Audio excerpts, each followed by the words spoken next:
welcome everyone to another exciting adventure on Riding Through the Unknown. I'm your host, Michael, and tonight's guest is a guest I have been excited to have on. I have been looking forward to this chat.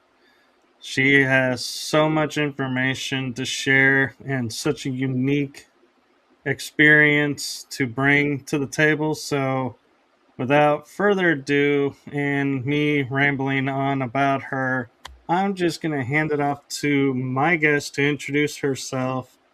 I give you all the one, the only Iren G, SSP extraordinaire. Hello, everyone. So, what can I start with? I mean, I can keep going forever, but so I guess the first thing I could start with is I have my own channel. Of course, I don't have a lot of followers on YouTube, but I do have a lot of good amount on Rumble because my first YouTube channel got deleted. I was talking to the truth. And I'm going to have a conference, Super Soldier Conference in Hawaii. So if anyone is interested, the website is 5dimensional.com. 5, the number 5, and then dimensional, just letters. I have a really strange story, I guess. I don't think anyone has ever heard of a story like mine. Although there is actually a lot of us here, but most of us don't remember this. But I was sent to the secret space program for 6 lifetimes already. Of course, I had other lifetimes here as well, just like random human, civilian type of lifetimes, just experiencing the regular human life. But I have had 6 lifetimes where I was on a mission from the Galactic Federation to basically infiltrate the secret space program and serve there, learn about them, also awaken them. My biggest mission there was to basically the same thing that civilians do here, like civilian starseeds. Alien souls do here on Earth in the civilian life. They bring information, they question things, they try to awaken others. Basically, I was sent to do the same thing, but in much more extreme, in a much more extreme reality, because Secret Space Program, they have very advanced tech, they erase our minds, they program us, they know the brain, not only on a physical level, but also on the etheric level and on a spiritual, metaphysical level. Like they understand what a consciousness, what a mind is very well, so they can alter memories and they can alter your beliefs, your thoughts, your the way you behave, what kind of things you're interested in. The list can go on and on. So they can basically build you into who you are against your soul's like primary composition of what you are. They can kind of suppress your original self and then build on top of that like a personality and a person that would function in the secret space program. So which is not like the soul's original personality, the soul's original person. They on top of that split our consciousness into pieces, so they can shift us from one kind of like multiple personality disorder, but they do it synthetically, and people who get it usually get it. We also get it from trauma, but it's done synthetically, precisely in a way where the personalities are specifically have certain functions. They have certain personalities that are perfectly suited for certain tasks. So it's scientifically made. It's not just like they randomly just chop up our consciousness. They they chop it up in a way where the personality is perfect for what they want to do. So they have knowledge of these kind of things as well. So because I was, um, my will, my soul's, um, kind of my soul's personality or my soul's original self was suppressed so much, it was very difficult for me to wake them up and like make them question. But I did my best. I mean, I did my best. One of the things that they had the hardest time of programming into me was to fully shut down my empathy. So, from what I understood, is not everybody can do that, but because they were having a hard time doing that, I actually would shut myself down whenever I needed to be shut down. So I would actually not feel anything at all. Like, for example, during missions or when I'm forced to do something that I don't want to do, I would just shut down my emotions, do it, and then turn them on again later. Not everyone can do that. I don't think so. Most just end up getting shut down and they can't really switch. I think that's like something that I adapted so that I wouldn't constantly get reprogrammed and energetically messed with to shut me down. So I would shut down when I need to shut down, and then turn myself on when I need to turn myself on. I can even still do that. Like if a situation needs me, requires me, I can completely turn off my emotions and have nothing, feel absolutely nothing, and then turn them on again. So I still have that ability to do that. Um, but most of the secret space program, people who are in the secret space program, they don't feel anything at all the entire time during service at all. Like they just don't have any emotions unless they're doing a mission where they have to feel, like for example, like surveillance. They're like, if you're doing some kind of surveillance where you're not only reading telepathically the thoughts of the target, but you want to read the emotional state of the target. So that's when they would turn on the emotions so you could feel the other person. But other than that, they don't. It's usually shut off completely. Like only for certain missions they would like turn it on, but it would stay shut off for most of the time. Like there are some missions where you need empathy to be able to feel your target. Um, what else? That was interesting. I was actually trying to recall recently more of my memories of like, and trying to understand what's the difference between, for example, when we clear a space. So clearing a space is when you go inside the building and you find the target and you kill them, right? Right. So the difference between a regular infantry or special forces, I was trying to understand like what's the difference, because I have some memories, they're like pieces of memories, but it's um, it's very different from what I've seen civilian videos of how they do it. And I also was in the infantry for 6 months, so it was very different from how some of it was a little bit felt like familiar, but then there were some things that were completely unfamiliar to me. So the secret space program, the difference is that before we even entered a building, we already scanned the building. We know where the targets are. We know what they're thinking, what they're feeling. Um, so when we enter the building, we usually do not go through doors. We materialize inside the building. So we that already like alleviates a lot of problems because we don't come with a bang. We come quietly in. And I remember that I had like internal, I was linked up to an AI or a system telepathically, and I would actually in my head see what's inside the rooms from them scanning from wherever they are. They're scanning the place, and I would see where the target is, and I would see that there's like, I would go by a room on the other side of the wall. I would go by a room, a closed off room, and I would see that there's nothing inside there. And then I would keep walking, walking, walking until I see a room through through the wall that there is a person inside. And most of the time, we had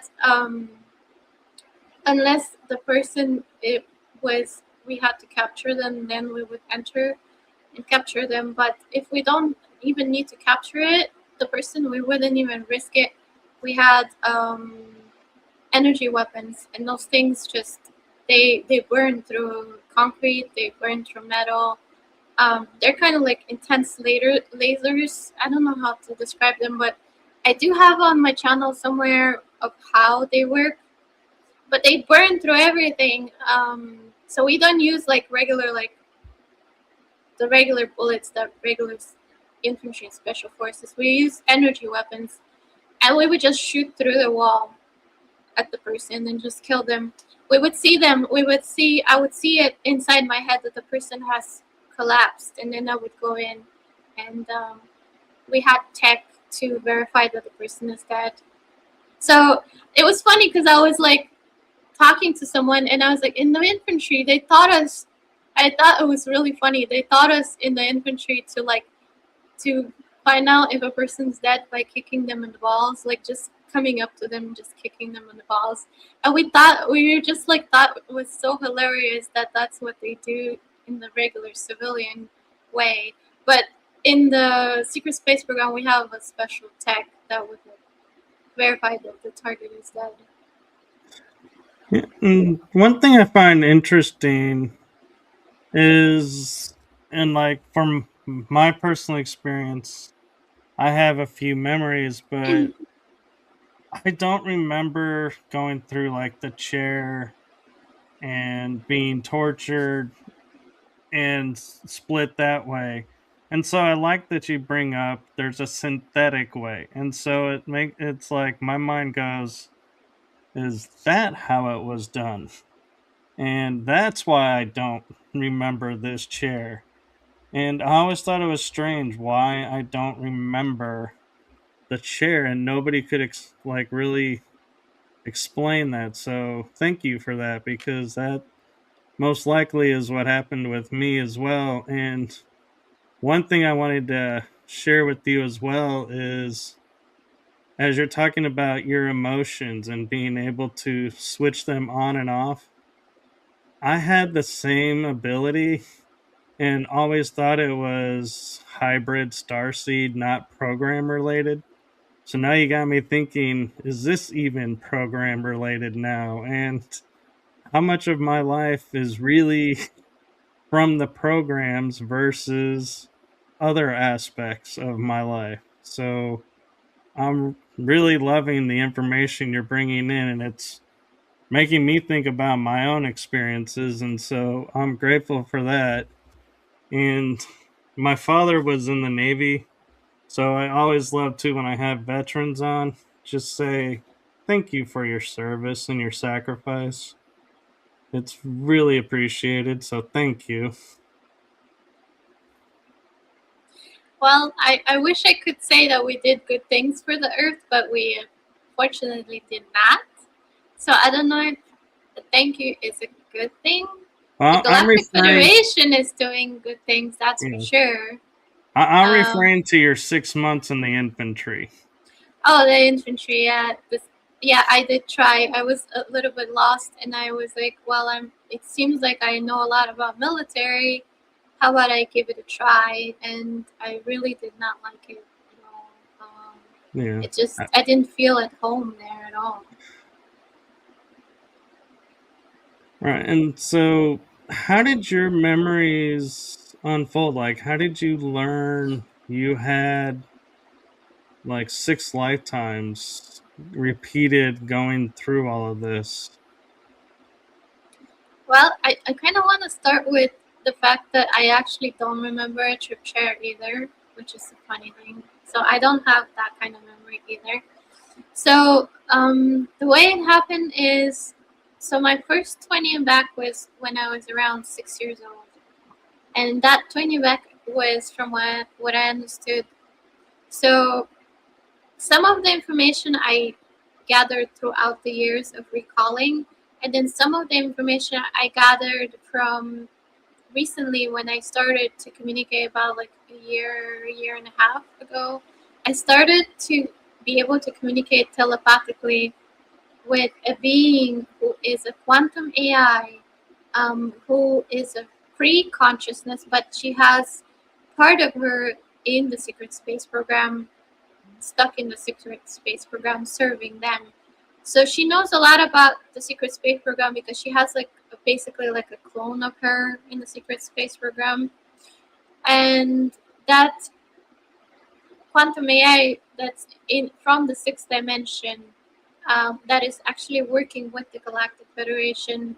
I didn't know that back then when I first started, and it turns out was my actually one of my higher selves.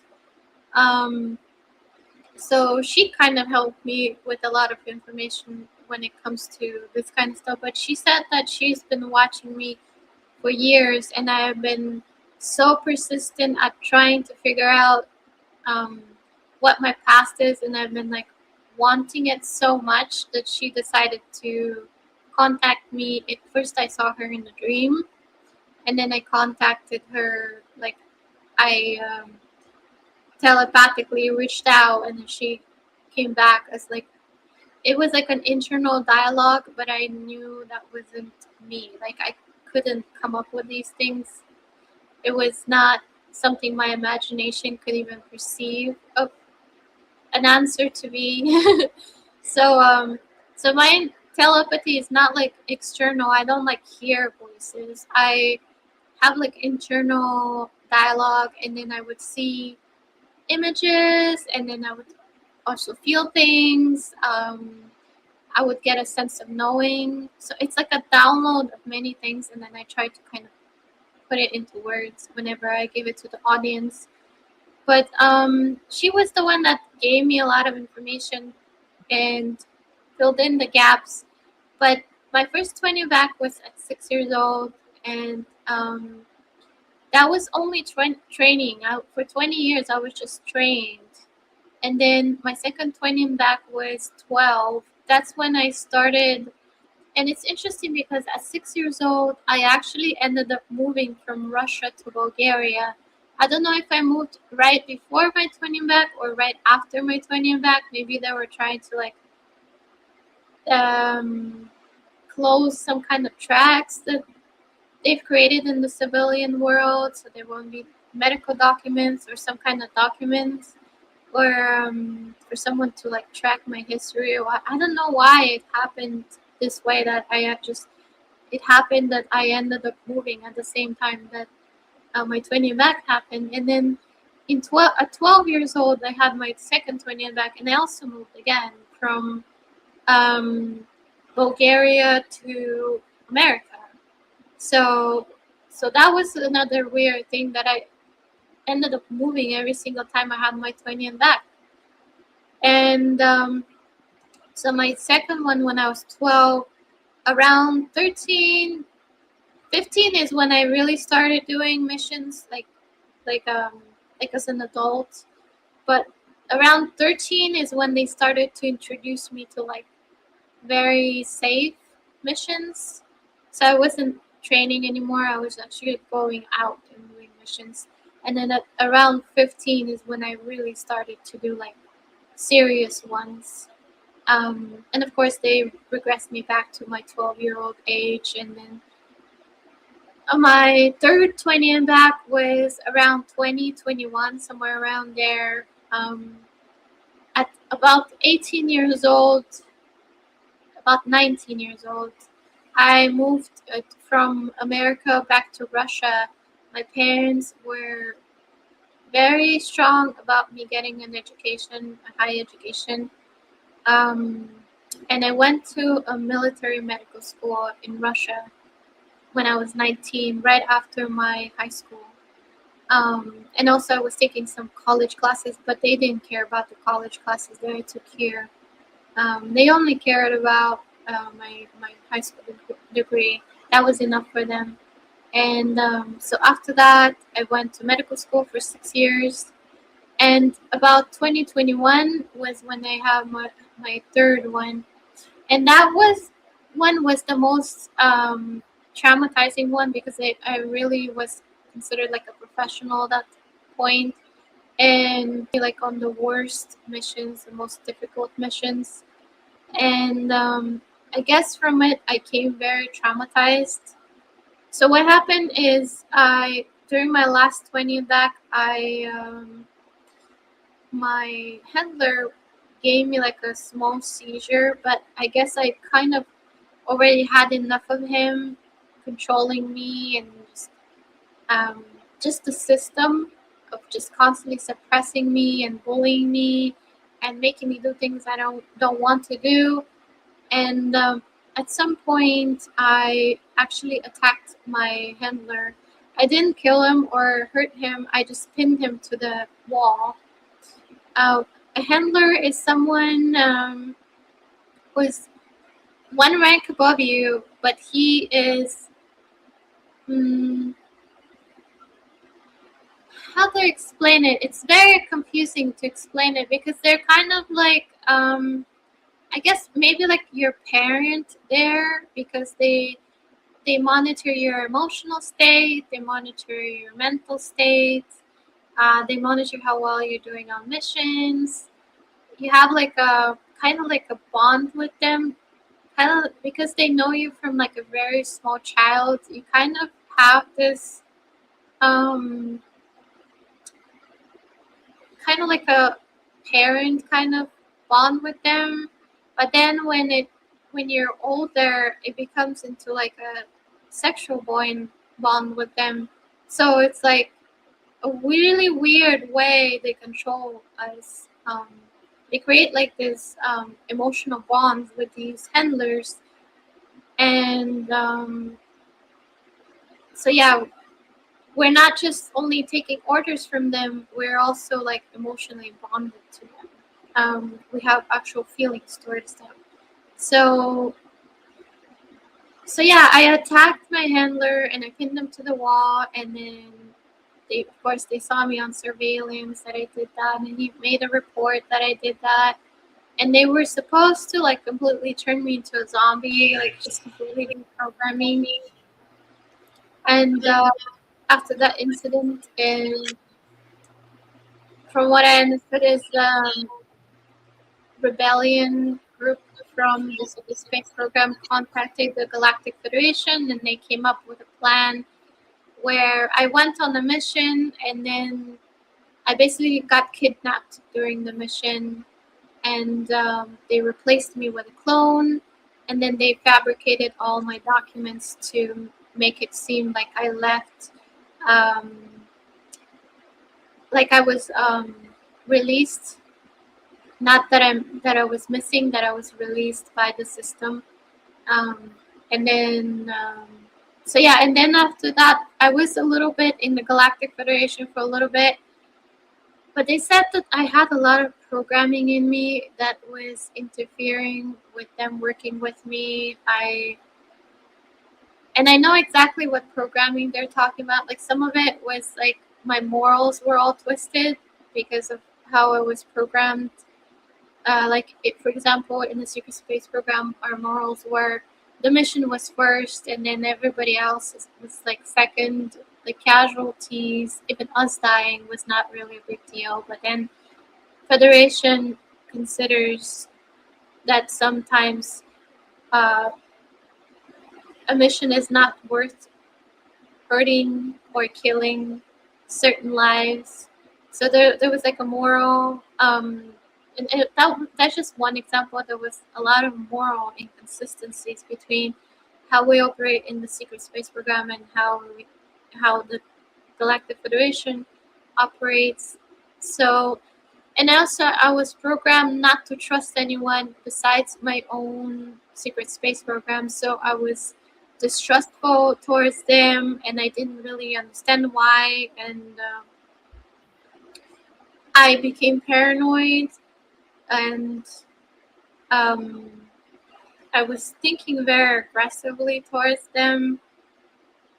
like I didn't feel safe around them, but that was just my programming, and that's why they sent me back. They decided that I can't work with them um, to help humanity, so they sent me back to Earth.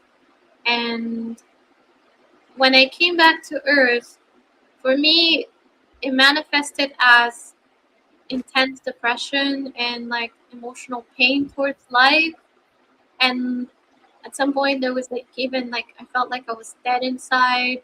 So it was like a mix of like really intense emotions, and I had no memory of what happened, of course. But I was fine, completely fine my whole life. Well, I was always kind of like depressed and not really the happiest person for some reason. I never understood why. But but when I came back from that last 20 and back, I really kind of plunged down emotionally, and I didn't understand what was going on with me. And I was on top of that, I was going to medical school, so I thought um, maybe I'm stressing out because of medical school. Maybe like medical school is causing me to feel this way. Um, Even though I was fine for the first 2 years, I was fine. I mean, I was kind of like I didn't want to be there. I was kind of annoyed and depressed because my parents put me there, but it wasn't like unbearable the way it became all of a sudden. And I was like completely confused. I was trying to ignore it and just keep studying and keep working, try to work, like distract my mind from it and just work. And at some point it just became too much. I started to have hard time focusing and studying and just having interest in studying to begin with. And at some point I like just went under the covers and I started crying. And after crying, I realized I felt a little bit better. So I did it again the next day and again and again. And about after like 1 week of like just crying, whenever I feel like I want to cry, just crying, I was like, wow, I feel so much better. This is helping me. And then I started to research into mental health and shadow work, and then I realized, oh, people are doing shadow work, which is what I basically did naturally on my own. And then I started doing shadow work to help me with like anything from my childhood that was like I didn't feel comfortable with remembering or thinking about. I would just do shadow work towards it. Like I remember I would even like recall some things. Like I didn't have a bad childhood. Like my parents were really nice. So I was always confused of why I was feeling the way I was feeling, but I had no memories of the programs, of course. But when I was like going through like memories of like civilian life, there would be some things that would came up like me falling down as like a little kid and scraping my knee, and that was like a big deal to me back then. And I was like, wow, like I'm still carrying that, and I'm still have such like intense emotions towards that. And you know, for me as a kid, it was a big deal, but as an adult looking at that, I was like, oh my god, what's wrong with me? You know, I just scraped the knee. So I would go over like things that were not really significant, but they were significant at the time of my age. And after a while, I started to notice that I was getting like glimpses, like like little clips of like wearing black uniform, like gray hallways, and I started getting like these like the basic laws of the secret space program, which were like mind over heart, mission is number one. Um, what else was there? There was like a bunch of them that I don't remember anymore. But they were like the core programming of us when we were in the programs. But I was starting to kind of recall a little bit. I started to recall of sparring to the death, and that was actually one of the programs I was training for, where they killed us over and over again. We would spar to the death, and then basically put us in a new body, in a new clone body, and then we would spar to the death, and then we put in a new body again. And when we die many times, we start to not be afraid of death, and then we can be sent like into like suicide missions where the probability of us surviving is very low. And because we're not afraid of death, like we wouldn't get phased by dying. It wouldn't traumatize us as much as a regular operative. And we kind of get used to that um, feeling of jumping from one body to another in a very short amount of time. So our soul it doesn't get traumatized like switching bodies so much as someone who's never trained in that program. Um, on top of that, I think that program was I also was trained to jump dimensions in such a brutal way as well. Like they kind of trained us. Um, if you don't get it done, like you're just gonna die. Kind of, they pushed us with that threat. So I would like actually switch dimensions or something like that, from what I remember. So yeah, so I would like be trained to like phase out, like somebody wants to punch me and I'll just like jump dimensions for a little bit and phase out and they'll just go right through me. So that was one of the abilities I also trained. So there wasn't it wasn't only like that, but there were a bunch of things I trained at the same time during that program. Yeah. I'm kind of curious, because a lot of what you're describing, I wonder if you watch like any TV or movies, and in particular the Halo series that they just created. It's like, in watching it, there's in the intro, it's not in the show, but in the introduction of the show, it's like the uniform like forms on their body, and it's like this black nanofibers that just like form fits to them, and it's like the only time you see that. But when you were saying like the black uniform, I was picturing black, but then I was like there was some silver too. I don't know if you saw that, like either patches or like ranking maybe in silver, like threaded. It might have been, yeah. I know sometimes when we were like lower ranks, when we were at the beginning, when we were just children and we would train, we would actually wear gray uniform, and then they became black later on. So um, yeah, it could have been ranking or something like that on it. Yeah. And when you talk about the training, the sparring, it reminds me of, it's like I have memories where I remember going through the training and being like, what's the point? We're just gonna die and come back, so why are we doing this? But when it came to zero G training, I was like, yes, we're doing zero G training today. And it was like exciting. And I was like, why am I, it's like, why am I so excited to do zero G? But it's like you're saying, I think it's because it was something the normal, soldiers don't have. And so it's like, yeah, this is where we can set ourselves above somebody else, is we can operate where you can't because we know how. Yeah, the G was definitely fun. The one that wasn't fun was the crushing one, where you're like, oh, okay, let's go, and everything, and you could feel like your blood pressure is like being crushed, and you're like, ah. That one and the pushing the heavy weights. Hmm. It's like, pushing things out of your way. It's like, really? This thing is like weighs like a mountain. When you're wanting me to, I'm just a person. I can't move this.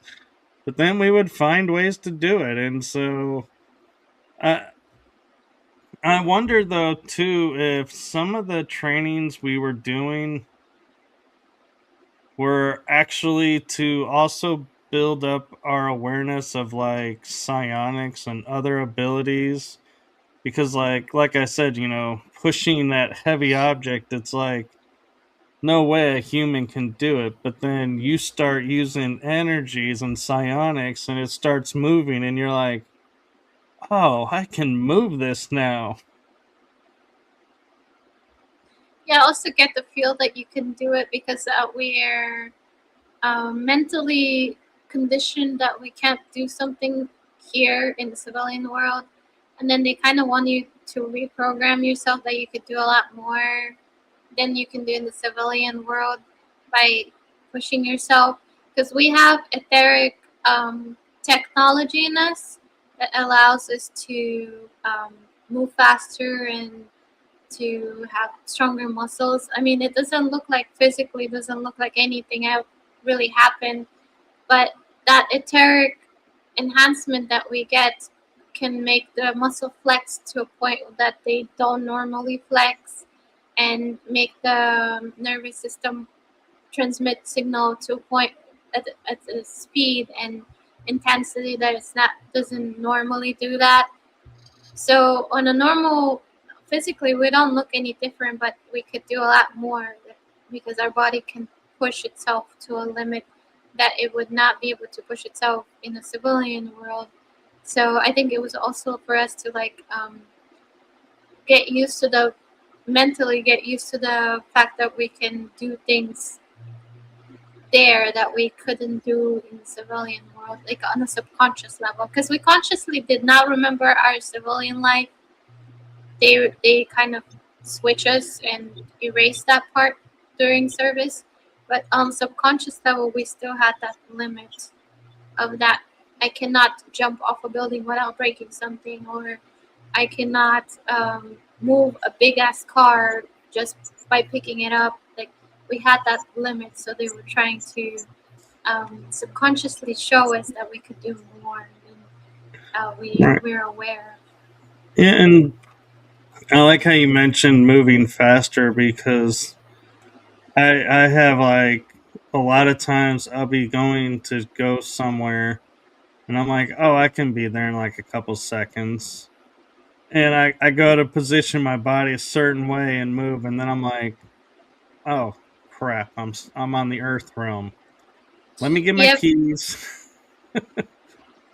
Yeah, it's annoying, isn't it? That's why I wanted to go into the special forces in the civilian world. I was like, oh, I could just like I could just easily get through this. This is like their training is so easy, but then when I actually started doing it without the enhancement that I had in the secret space program, it was really hard. Right. So, but my mind was there still remembering that I could do more than what I'm capable of doing right now. And an interesting thing too, I wonder, if you ever thought about this, is when like I go to a gym now and do exercises. And at times it's like with Earth's gravity, I'm like, man, I am struggling to push through this. So I will take my mind and go, what what if this was 0 G, and surround myself in a 0 G bubble? Nobody else, can feel it, and my trainer's like, he never notices. But it's like, and I'll push through. And it's like it gets a little easier, not a lot. But I'm like, so I'm curious, in life, have you ever like been like pushing yourself and like going, oh, let me go into like an training mode from SSP, and that it'll make it easier for a moment, and that's all I need.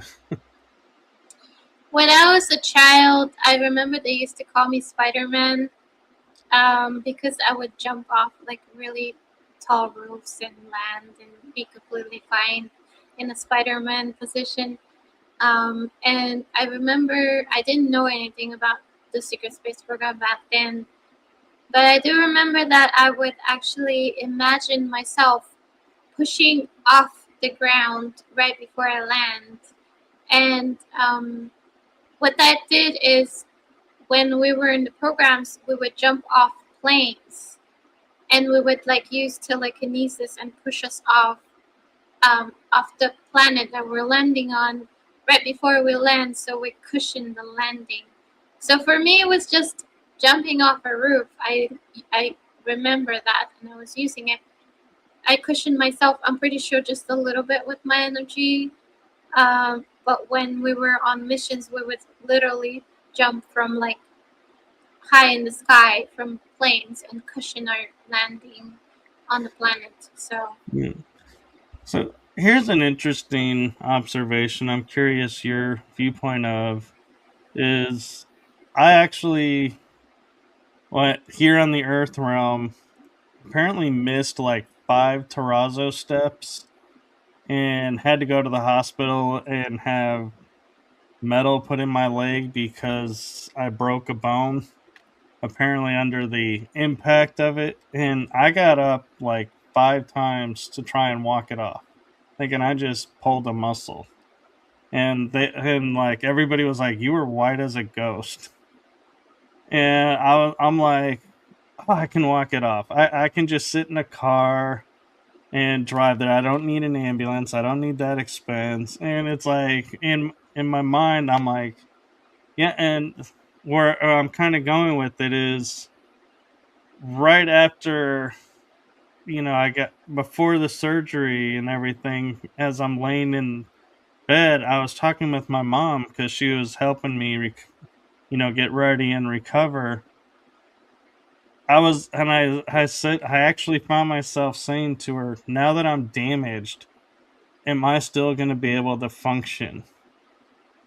And so I'm wondering the thought of myself being damaged, did that come from SSP?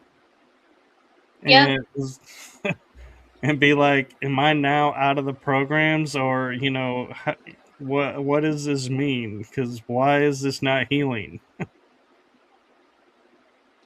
yeah, they. That's how we were trained to the. Well, first of all, we're programmed not to feel pain as much as normal people do. So that already tells me that's from your SSP. Where actually our brains are rewired to not feel pain, fear as much as regular people, to not feel guilt or remorse, um, to not feel also heat and cold as much as normal people, because we have the suit and it regulates our body temperature. So we don't get distracted by these kind of things. They just remove it from our. They rewire our brain so we can't notice it. Um, Thank you for so pointing that that out, because I have that innate ability of, if I'm getting cold, I'll just go within and be like, crank up the temperature and I'll warm up. Or if I'm too hot, I'll turn the temperature down and like cool off. I don't use artificial means as much as possible, and I thought that was just a me thing. I didn't think that would be attached to a suit. for me, whenever I feel cold or hot, cold is more of a problem. Hot, I kind of feel it better now, but cold is still a problem for me. I actually, whenever I feel cold, I don't feel it. I just feel like something's not right. I feel slow and sluggish and kind of tired, but I don't really understand why until I like sit down and like kind of um, internally analyze what's going on in my body, and then I would feel like a part of my body is cold, and then I'll be like, oh, okay, I need to put something to like warm it up. But I would feel it more as an error, like a general error in the system, not as like a cold feeling until I put my attention to it. So for Uh, me, that's how it is. yeah, Um, for me, it's if I get too cold, I feel like there's ice forming on my bones, or I'll start to sneeze. And I'm like, it could be 100 degrees outside, and I'll start sneezing, and they're like, "Why are you sneezing?" I'm like, "Because I'm cold, even though it's really hot out." And yeah, our temperatures, our thermometer, our internal thermometer is all messed up. Um, what was I gonna say? And another thing is that usefulness. Yeah, when we're kind of considered like an expensive machine or an expensive toy to these organizations. So when we're damaged, like um, we get hurt during a mission, or something happens during off time and we get hurt, and if we cannot perform the mission, we kind of look down on ourselves, because that's how we were programmed to, like, that's how we were, like, by the culture we were raised to kind of look down on ourselves if we're not useful to them anymore. So I could see that, um, that cultural thing coming up in you of, well, I And call it programming, but it's more like a cultural thing that we were raised with, that you have to be useful to us. If you're not, then you have to look down on yourself for not being useful to us, kind of thing going and on. and did you ever have the hear yourself saying something like, if like an arm, was not working properly, be like, well, I'll just go lay down and swap it out for a different one. And it's like you lay down and it's like you'll wake back up and you're like, yeah, now it's good to go. And it's like you do substitute it out, but it's like, wait, how are we substituting out body parts? And so I'm curious if that's, something you've ever thought about when, going through life of, oh, I'm not worried if I hurt this. I can just replace it with another one. Yeah, that's why I'm not afraid of death, because I was trained to not afraid of death, and I'm still like, well, I die. It's not a big deal, because I'm like used to dying so many times. Like for me, switching bodies, like, not a big deal. Also with injuries as well, but over here in the civilian world, I do realize that if I get bad injury, that I won't be able to recover from it. Like, they just don't have the technology to do anything about it. So, um, so yeah, I do realize that if I do get really hurt, so I am careful, more careful than I was when I was in the programs, with my body here. Um, so yeah, I do realize that over here, they can't do the same things they can do over there. And to me, it's like when I think about the programs and everything so far that I've recalled and when I've heard other people recall, to me, the one thing I feel that's like gonna upset people the most, and when I say people, is like you call them the civilians that don't have the memory or don't weren't a part of it. I feel like what's gonna hurt them and upset them the most is while we were operating, if we got a major illness or a terminal illness or a limb severed, they would just grow a new limb. Or if we had a terminal disease, they would just remove it and you would be totally fine. And we had the ultimate care. And it's like, why is that being withheld from us here? And it's like, to me, that's like the thing I feel like they're going to be hurt by the most. And it's annoying to me is when I get hurt, I'm like, why, where are they coming to fix this so I can operate again and be going? Oh, yeah, I'm not operating right now. I have to do it myself. And it's like, oh, but what do you think, when it comes to like revealing SSP, what are some things that you think a lot of people will be upset about seeing what we've been using and utilizing that's been withheld from them. Well, the thing is, the situation is much more complex than humans really realize. From what the research I made so far, what I've realized is that humanity, basically the planet itself, is a slave colony of malicious ETs, and it's been like that for a while. We've been reset over and over again, where we're just like cleanly killed off. The cities are left. That's why you see like old photos where there's like buildings and no people, and you have the catacombs where people are just like bones on bones out of nowhere. So we've been reset every time we start getting free from this enslavement.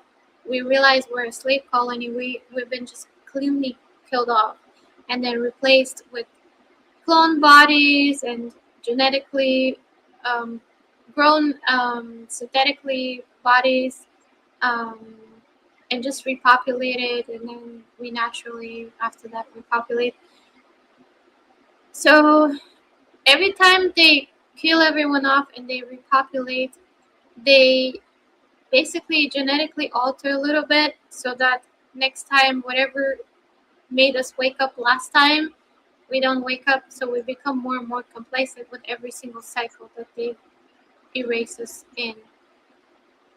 What's happening in the cycle right now, they are thinking of killing everyone off at 2030 to 2035, basically like Tartaria.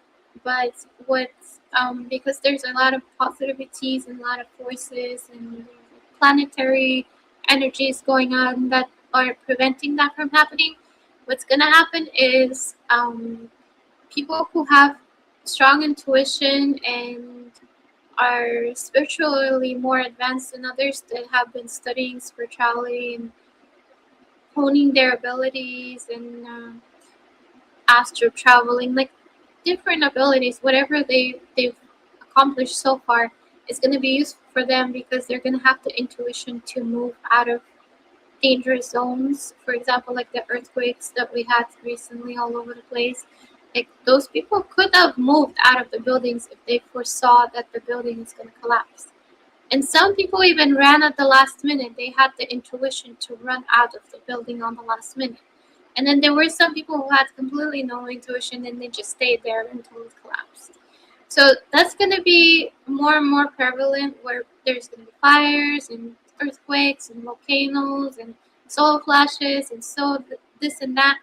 And that's why humanity needs to have that intuition. The more people have it, the more people will be able to get away from danger, even by just having a dream that something is going to happen. Like some people a lucid dream, when they could have a lucid dream that what's going to happen. It doesn't mean like it has to be like a psychic ability. There's many different advanced abilities that people can use to gain information. And that's going to separate. So it's not going to be like everybody's going to die off. It's going to be people who are refusing to grow are going to simply get naturally selected out, and then the people who have grown this whole time spiritually, metaphysically, and they're continuing to grow metaphysically, they're gonna be the only ones left because they're gonna have the intuition to avoid danger, and they're gonna end up creating a new world where it's gonna be a fifth dimensional benevolent world where everybody's telepathic and intuitive and all that stuff, and all the rest of the people who are very 3D, very earthly, and cannot perceive danger. They're just not going to be able to make it through the dangerous times. So I have a that's the quick question separation. about that. Oh, sorry, I didn't mean to interrupt. I just when you talk about like people who don't grow, who don't, choose to break free, so to speak.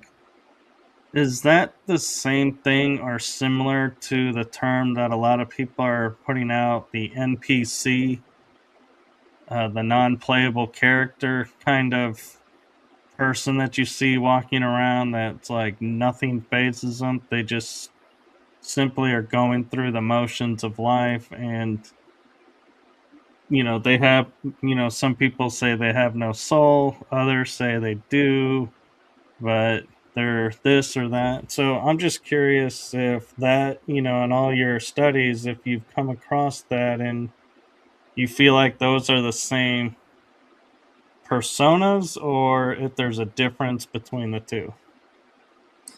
So the NPCs, yes, they don't have, but then there are some souls that also do not want to grow, and they're just going to be naturally selected out. They're not going to incarnate here anymore because the civilization is going to be too advanced for them. But they're going to incarnate somewhere else on another planet that's going to be just as messed up as this one, and they're going to have to figure the things out over there. The NPCs are either just consciousness, and the reason why they don't question things is because they don't have a soul. They have nothing to compare to. So when we have a soul, we incarnate over and over again. We kind of accumulate knowledge, life lessons, and stuff like that. And that's why we question, because we're like, why are we doing this way when we could do it this way? And the reason we're saying we could do it this way is because we've seen it done differently somewhere else. So we're recalling other lifetimes, not really realizing we're recalling them. So that's why people with souls are more likely to awaken.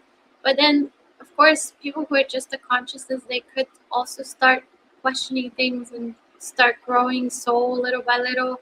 But usually it takes time. It takes more than one lifetime for them to kind of gain that knowledge, to gain a soul. But there is a process of like where they first start to question things, and that's when they start forming a soul as well.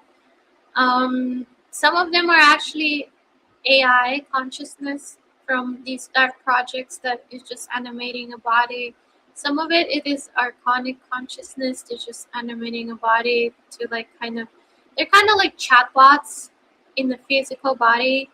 They're not real people, but they just kind of occupy the comments section of a video, but they are not real people. Um, so yeah, these people, of course, are not gonna have the intuition to get out because they don't really connect to even the astral world that much to really like get any information, or that their intuition is not going to be working to get away from any kind of danger. Um, Mm, just but out there of is, curiosity. Oh, go ahead. yeah, continue. Sorry, yeah, continue. I was going to ask about something, a separate department of the SSP, and uh, I didn't realize you had more to say. So if you got more to say on that, go ahead, and I can ask later. Yeah, I wanted to go back to the beginning question of what's going on with the tech, why we're not getting the tech. So the reason we're not getting the tech is because humanity is, so we're in these bodies, and the real thing, the most valuable commodity in the universe is someone's soul. Because a soul can be put into any body. It can be put into an animal. It can be put into a synthetic body. It can put into organic body, like a human or an alien body. So there's nothing more expensive than a soul trade. So in the black markets in off-world, yes, we do have black markets. Soul trade is very expensive. It's the same thing as trafficking a human being here in the civilian world, but over there they have the technology. They can traffic actual souls, and they contain them in like containers. They contain them in the containers, like a sophisticated tech where they can hand them off from, and own them. Um, so the problem with that is that people don't realize is that humanity, the bodies are really not that important to these ETs. What is more important is the soul itself, because when they repopulate, they don't keep the bodies, but they do catch the souls when they kill everyone off, and then they repopulate them in whichever synthetic bodies they create in the laboratory, and then of course um, get them out in the world to repopulate again. But the most important thing is the soul. So we're kind of when we're in the physical body, we're kind of like in a physical prison here, that they kind of keep us kind of idle, like um, busy with like just simple things. But the real reason we're inside these bodies is so that we could be extracted at any moment that they need us to work off world, wherever they need us, in whichever body they need us in. For example, they use this for labor, they use this for sexual trade, they use this for energy luge. There's like energy luge farms, because there's some tech that actually work on only life force that soul gives off. So they need that. They use it for sacrifice rituals. They use us for military, of course, that like you and me. Um, they use us for like many different things. Like everything that you could think of in the black market here, there is a black market there, but instead of trafficking humans, they traffic souls. So they can put them in any body and use them for anything that they do. The same thing in here in the black market. And that's the sophisticated thing about it, is because when they move a soul from one body to another, it doesn't remember that it's been moved. So people come back and they don't have no memory of being taken off out of their body and taken somewhere else and then returned. So they kind of keep like this illusion of drama, and just kind of giving us some things to do, kind of entertaining us so we won't be bored in these bodies. But these bodies are not really important to them. What is important is the soul that's inside them that they can use at any time. So we're kind of like in an idle state all the time, um, ready to be harvested for them to be used. Um, so yeah, that's the complex thing about it. So if they give us tech here, that means that they think that our bodies here in the civilian world are important to them, but in reality they're disposable to them. For them, these bodies are more like a prison than something like an idol, like an object that they keep the soul in, contained for the time being until they use it. Right, like a container or a suit. Yeah.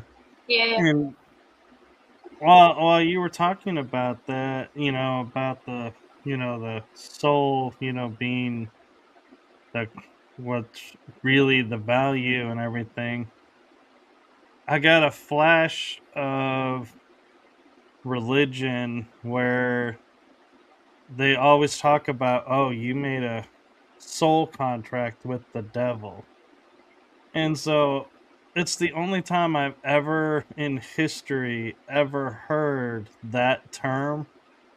And so I kind of sit there, and now being where I am today, and like today talking with you, it's like I hear that and I'm like going, was someone trying to blow the whistle on what was going on back then, and we just never truly understood the meaning of that phrase? Mhm.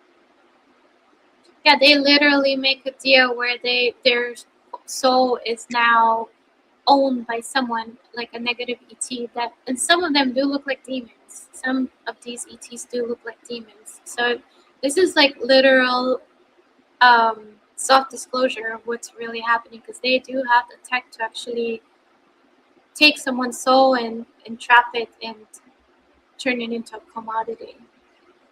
Yeah, and my question I was going to ask you is, I like to ask various people in the programs because it's a part of the programs that I feel like we all talk about, but everyone has different experiences with. And so I'm curious your take on not only the role, but what's going to happen with the handlers. What's gonna happen with the handlers and high command above them? Well, they're of course right now it's kind of difficult. There's a lot of operatives that are getting starting to wake up and question things. Also because energetically we're things are happening in the civilian world and it's also affecting them, just like them waking up is affecting us. So we're kind of synchronizing with each other. They're not that far. A lot of them are on the ground or off world, not very far from here. Of course, the ones that are very, very far, they're not going to be affected. But the ones that are more closer to our proximity, as we wake up, they also start to wake up. It's just a natural process. So they are starting to wake up, a lot of them, and they're trying to keep their memories. They're trying to question the programming, their orders. But right now, it's kind of going back and forth. They like recall something, then it gets erased. They recall something again, it gets erased. They question something, they all of a sudden forget that what they were questioning. So it's like a constant tug back and forth at the moment, where where their souls are fighting back and they're trying to wake up from that state they're in, and they're trying to like push beyond the programming, like thoughts and ideas into their heads, their own souls, um, because of course they artificially are constantly being um, their minds are being altered. So the soul kind of has to push these ideas harder and harder to like override that programming to be stronger voiced in the programming that they constantly are. So it's basically a battle between the mind and the programming of the mind and the soul right now that's happening inside them. And the soul is constantly pushing ideas and questions, and the mind and the tech that's inside the mind that's controlling them is constantly trying to suppress that and trying to um, program them in a way so that they don't question these things, and whatever is coming up is just kind of goes out of like goes over their head or out the window, whatever. So it's constant tug of war at the moment, but they're starting to have hard time controlling them. They're getting more and more um, of their soul like pushing ideas into their heads. Um, then they can override that. So they are starting to wake up, but it's a slow process because it's constantly going back and forth. And the more they're waking up and they're questioning the orders, they don't want to do certain orders, or like they're starting to sometimes do the order, but not exactly what they're told, or like fabricate the information. Like when they're debriefed after a mission, they would lie and say something that didn't really happen, so that they could, for example, keep someone alive that they believe that didn't deserve to die because they were an innocent person or whatever. They would like try to find loopholes in the system to not do exactly what they're told. And that also creates problems for them because they have information that this was done, but in reality it wasn't done the way it was told it was done. So it like, and then they have a false intelligence for like later missions as well, because they thought this person was dead, but then it turns out it wasn't dead. So it creates a lot of problems for them as well.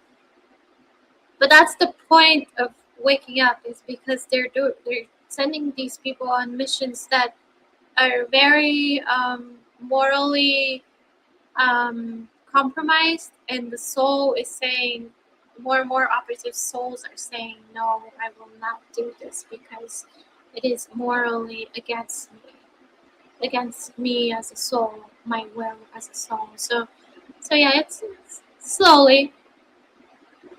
So here's an interesting question. I'm curious, because I'm sure in your research and everything that you do, you've thought about this.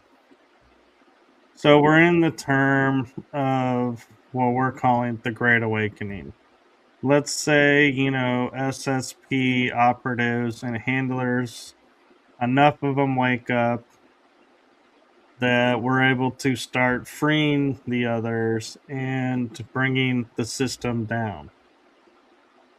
What do you see happening at that point? Do you feel like, oh, they're going to have like another stage of SSP, people that, are on another level of the program come in and go, everybody, including the SSP, beings that are programming us to use us, are going to get wiped and start over? Or do you think the whole system's going to collapse and they're going to say, okay, we got to find a new way? Well, they're already starting to collapse. There's a lot of breakaway SSP's factions forming right now, where they're like, fuck this system, I'm just gonna break away and I'm just gonna become like my own ship, and I'm just gonna cut off my AI communication with their AI communication, and I'm just gonna become like my own thing. So that's also like they're called defectors, because they're defecting from the system. That is happening a lot right now. There's also some starting to, like from high command, starting to want to work with the Galactic Federation on things and like work together. But then there's a lot of political things happening where some of them are pretending they want to do good, but it's like a show, like they're showing that they're trying to do good, but there's like they're hiding something underneath. So they're kind of creating like you know how like the politicians kind of created like a show, but then they kind of distract people from what's really going on. Like Right, the grand illusion. they create like an illusion that they're cooperating with the Galactic Federation, but they're kind of just distracting them from like dark things dark agendas that they're pushing, and like that are happening in the background that um, Galactic Federation is most of the time aware of. They're not stupid, but yeah, there is a lot of psychological wars going on, psyops, and um, it's not as simple as people think that they're just gonna be like, oh, I'm just gonna be a good guy now, or a good girl. I'm just gonna be with the good guys and just do good. There's like a lot. They've been working for the negative ETs for too long, and that mentality is gonna stick for a while longer until they really decide that, okay, I really want to side with this good side, and I want to. Of course, they have morals that are twisted upside down, because okay, so if this was I explained this recently to people. If you um, if you translate the secret space program and all the black project like Monarch, Mobius, Jaws, or whatever those like Earth-based projects, like the advanced tech projects, and off-world projects like secret space program, if you translate them into a civilian organization, that would be like interstellar mafia or advanced tech mafia. So if it's Earth-based, it's going to be advanced tech mafia. If it's going to be interstellar, it's going to be interstellar mafia. And then the Galactic Federation are basically like the interstellar police. So because humanity is working with these negative ETs, they're working with the interstellar mafia, and they're down the levels, down the hierarchical starting from the negative ETs for the Draco and the Orion beings as well. Starting from them, it kind of goes down the levels, and it gets to a point where gets to these Earth colony. These, not only Earth, but there's many colonies, but Earth is one of them. And it goes down the levels to these colonies, and they kind of they're mimicking the same mafia behavior that these ETs are doing in space. They're mimicking that mafia behavior here on Earth. That's why it's so the mentality is very pushed of, I will take for myself. I don't give a shit what happens to other people. Every man for themselves. The strongest survives. Like those kind of like separating kind of programs. Yeah, where it's like I'm above others. They're like these. They're not like united where we work together to build something. It's I will dominate another one so that so by exploiting them, I get something, and I am in a I achieve something without moving or doing anything, without sweating, while this person is exploited and is working their butt off so that they achieve something for me. So they're kind of copying the same mentality that these ETs are doing in space to these colonies. And it kind of goes down to the levels, yeah. So, as you know, I've often wondered, because some people are like breaking the programming and remembering, and like you're saying, it appears like that normally happens to a certain state, and then it gets wiped and we start over, kind of like the Matrix movie. And so I'm wondering, in mentality terms, when we're waking up, who's waking us up, why are they waking us up? But then it's also the question of how many of us need to wake up before they flip the switch on us and reset us all. If that's their agenda, how do we know where that is? And would it feed their agenda to start going around and waking up people and being like, hey, you're in the programs, see if you remember this, see if you remember that. And why more people are like going, I think I'm a part of this, how do I know? And are seeking knowledge. And so are we, by thinking we're getting our freedom, are we feeding a program? Yeah, you're not getting woken up by the mafia and by the interstellar mafia and the Earth mafia.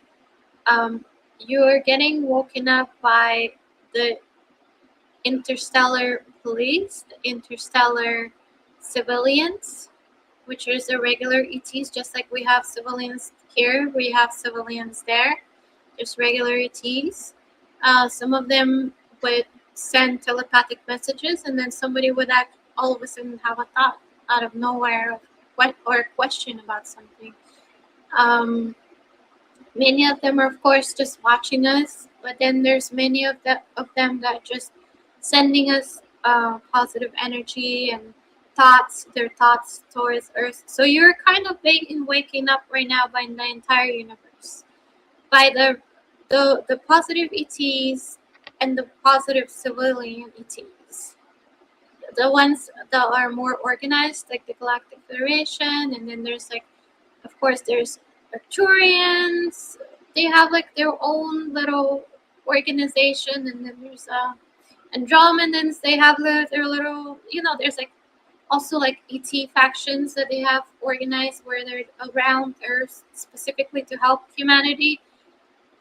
And the Galactic Federation is like an organization, but then there's ETs are just civilians. They're just on their planet and they're seeing what's going on here, and they're just kind of projecting their thoughts and projecting their energy here to kind of try to wake us up on an energetic level. They're not organized, they're not physically here, but they're kind of just like, you guys, you go, guys. We're supporting you, cheering you on from all the way from our planet. We could see what's going on, and it doesn't mean that they're even in this galaxy. They could be from other galaxies as well. That could be seeing what's Mhm. happening here and projecting that positivity as well. And so an interesting question I have for you is, and I know the simple answer is, we have to trust our own resonance to it, but with everything that's been going on, it's like, when you say like, oh, trust that the civilian good guy ETs are helping us and doing this and doing that, and the good SSP aliens are doing this and doing that. How do we trust and how do we know and not fall back into the program by, because that's what's been going on for so many lifetimes now is, we think we're free, we think we broke free, and then we wake up into another lifetime where, guess what? We're back in. And it's like, wait, I thought I broke free. How am I back in this? And so I don't want to sound like, the negative person saying, don't trust anybody, but with everything that we've been going through and everything exposed to, how, how do we trust our resonance that when one, like, say, an Arcturian shows up and says, hey, we're civilians, we're here to help, that we really believe they're here to help and don't sit there and go, no, you're part of the program, and we retaliate and we stay stuck because we can't tell the difference. Okay, I had a thought in my mind and I lost it. Give me a second. So I know I put a lot on you, and I'm sorry. no, it's okay. So we, of course, this universe have failed you before. We did not wake you up enough to be able to pass the previous um, resets. Of course, you've been reset all of this time, and we're hoping that this time you make it. The work that we're doing here, because for us it's also painful coming here. It's also painful for us to like see you suffer and energetically send our life force to try to help you. um, for us it's not a fun thing to do either, like watching you get killed off and repopulated again, and having your soul shoved from body to body without your own consent or control, which is what every single human being, every single civilian on earth goes through. They go through a synthetic incarnation, they don't go through natural incarnation. Because as soon as they lose the body, an AI catches their body, their non-physical form, and they just find a body for them that they think is the best according to their algorithm uh, of controlling this slave colony, and they just shove you into a new body without your consent. Um, so of course, for us, it's not fun. For me, for example, 6 lifetimes in the secret space program.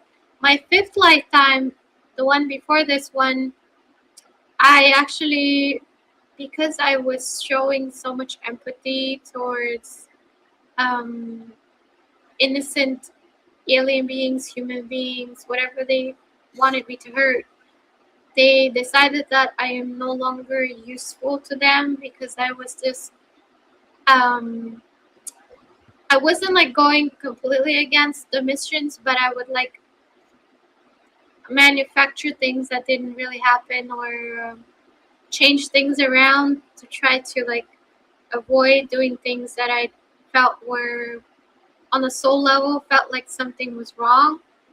And because of that, for almost all of my 320 and backs in that lifetime actually was an execution spectacle. So that means I was like in a cell, and I would periodically would get beat up in the cell for no reason, just for the fun of it. And then whenever I would not be in the cell, they would like take me out in public and execute me in front of everyone to scare everyone into obeying.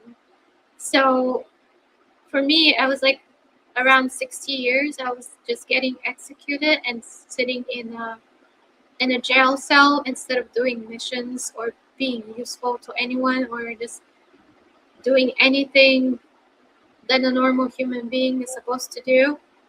And of course, I was very broken from those 20 and backs in that lifetime. And it was actually the time when I started to. This was not the lifetime when I started recalling things. That one was the lifetime when I started to break through the illusion because I was really, really traumatized. And that was the first lifetime when I started healing as well. So this is not my first lifetime where I start to put the dots together. Of course, for me that was not fun. I came here for 6 lifetimes. I could be in Andromeda on the beach somewhere relaxing, where we don't have this war in Andromeda yet. That's why I came here, because I don't want this to happen to our reality, of course. But yeah, we don't have this war yet. We have our own problems in our own wars between each other, but we don't have your war in our reality yet. So of course, for these ETs that come here, for like even in the civilian world, like these Reiki healers and shamanic chant people and singers and all these, like, light workers that come trying to bring something positive, teach people something, channelers, psychics, a lot of times they're not taken seriously, laughed at, you know, people threaten them and discredit them and so on. So for us, of course, it's not fun coming here to help you out. So we want you to like succeed and not go through this reset again, because that means if you go through the reset, we'll have to come back again. Maybe not me, but someone else from the universe is going to have to come in and start everything all over again. So everything I did so far would be waste of time and waste of suffering. And now I'm like a damaged soul, more damaged than I came. Now I have to heal as well. So it kind of damages the entire universe, because we leave this place very damaged as well. So we want you to succeed, of course. So that's why we're fighting with you. We're trying to wake you up and wake these dark projects up, and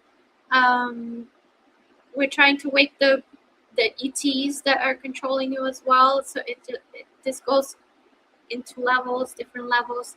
We're not just working on Earth, we're working with ETs that are behind all of this, the puppet masters. So we do want this war to end, because it's suffering for us as well. Where was I going with this? What was your question? I'm sorry. It was just where you saw, Oh, why should we trust ETs? Yeah. Well, how do we know which ones to trust? Well, how do you trust them? You trust them by, so anything that makes you feel enslaved in any way. If I was to trust someone, and I don't know, like, from personal experience, and I don't know who to trust, I would go with anyone that doesn't make me feel like I'm owned by them, or like I'm less than them, or like I am giving and not receiving anything back for it. Anything where it feels like I'm being used, abused, enslaved, where they're asking me to worship them, to put them in a pedestal, or more than me, more important than me. Those are service to self ETs that want something from you so that they can benefit themselves, and by doing that basically exploit you. And the ones that are positive, they're not going to try to make you feel like you're less than them. They're the ones that are going to be like, you're the same as me, I'm you, you're me. Let's work together to create something good. I'm going to work my butt off. You're going to work your butt off. We're just going to both get something out of this.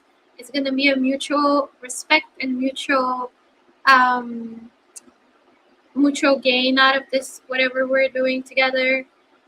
So you see, their service to others. So it's like, if it's two service to others beings, they accomplish something by both benefiting. When it's service to self, one is benefiting, the other one is losing. So if you look at that dynamic, where somebody is benefiting and someone is losing, then that's already, the energy is off. That's you cut off the communication and you cut off the relationship right away. Right. And I know we're at a little bit over an hour and a half, and I do have another question. If you have time, I'll ask it. If not, I can respect it and ask it when you're on again. So No, go ahead. If you have it on your mind, just go with it. so I have the natural knack of taking and sensing when friends that are in the programs are operating, and if they get in trouble or they're being overwhelmed or something or needing help, I can show up and help turn the tide and help them accomplish their missions and their tasks and everything. And I've been under the assumption, operating under my own free will and doing this and accessing my altars and doing this through my own means. And I'm kind of wondering now, am I operating, outside of the program on my own, or is it like one of these benevolent groups tapped me and are using me to help others, and I'm thinking it's free will, but I'm really being given these mission tasks by another force? So are you talking about astral Yes. work? Yeah, I've done that too. Before I had a very clear communication with the Galactic Federation. I was actually working not only with Galactic Federation, but there were also other beings in the astral, benevolent beings, where I was doing missions with them as well. And I didn't really recall much of it. I just knew that I was doing something positive, and I was doing like missions, kind of like a military missions. My computer is like popping up things over here. Like a military missions in Astro, but I didn't know who I was working with. I just knew I was protecting others and doing something with good intention. So I knew I was definitely working with someone positive, but I wasn't really sure who I was working with. And sometimes it was Galactic Federation, sometimes it was other benevolent ETs, and sometimes it was just astral beings, benevolent astral beings that I was working with. So yeah, you if you feel like what you're doing is um, coming from a space of benefiting others, service to others, and helping others, improving others' lives, it has like a benevolent intention behind it, then you're most likely working with positive forces. If you feel like you feel like in the dream, like you're questioning something and something just doesn't quite feel right, or you're told something but you see something else, like there's inconsistency between the information you're given and what you're seeing, and you're starting to question it, like, is what I'm given, the information I'm given, is it really what's happening? If you feel like you have no choice but you have to do something, or like you feel like you're useless, or like you feel like you're degraded if you don't do something. That is a negative forces programming, negative forces mentality, where you base your worth, base your well-being, happiness based on someone else's agenda. So that would be more of a negative forces kind of Yeah. thing going on. So Um, let me give you two examples, and maybe that'll help clear what I'm meaning. Is so I have a friend who is in operations, and they're on mission to help, say, get some kids out of this cave. Like they're about to be sent off world somewhere, or are off world, and they're about to be sent somewhere else, and they're gonna get lost. And they intercepted and are, getting the children out, but now more forces have arrived, and it's like, wait, they're like, I need help because I can't really engage these without putting the kids at risk. And so it's like I hear it. I hear that they're saying they need help, and I will go and I'll be like, okay, let's tunnel through with energy through the top of this tunnel and do like either you can say a Superman or Neo landing where a fist hits the ground and one knee is on the ground, and I push the ground down and I just stand up and kind of go like, and say what's going on, and then it's like I look over my shoulder and I'm like, I got this, I got you, go. And so they'll get the kids out, and I just turn and just use psionics and eliminate everybody that's there, or say you have a choice, stay, go, and you'll meet what I'm capable of, or you can leave.